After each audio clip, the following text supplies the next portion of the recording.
Hello and welcome to video number 8. We're going to talk about organizing your content. So in the previous video, we talked about how to go about creating those pieces of content really fast, as you saw.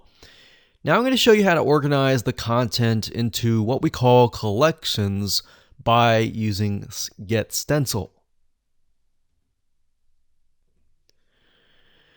Okay, so what I like about getStencil is it allows you to organize all of your content that you've created into what we call collections. And you can think of that as sort of like a folder. So what you need to do is simply go to the saved images section.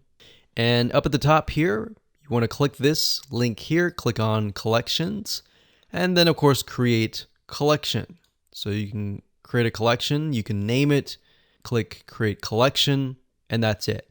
So you will notice that I have about 192 images that are specific to women and about 1 to men.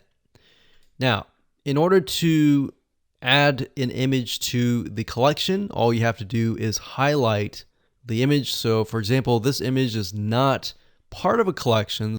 So all we have to do is simply click this here, and then click collection, and then add that to that collection.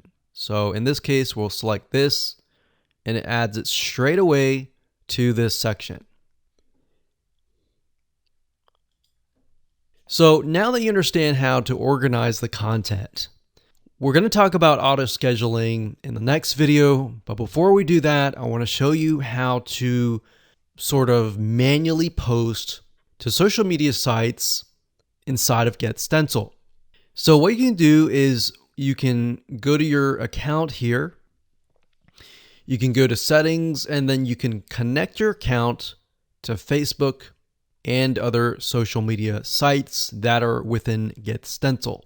Once you have done that, you can simply select the image that you want to post. Let's say this one here.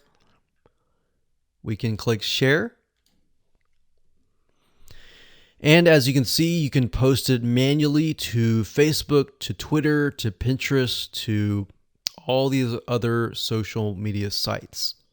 But in order to do that, you have to connect to your accounts. So connect to Twitter, connect to all these other social media sites.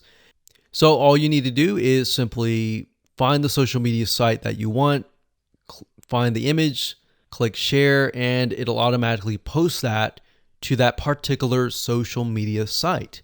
And that's it. So now that you know how to do things manually and you know how to organize things, let's talk about auto scheduling in the next video.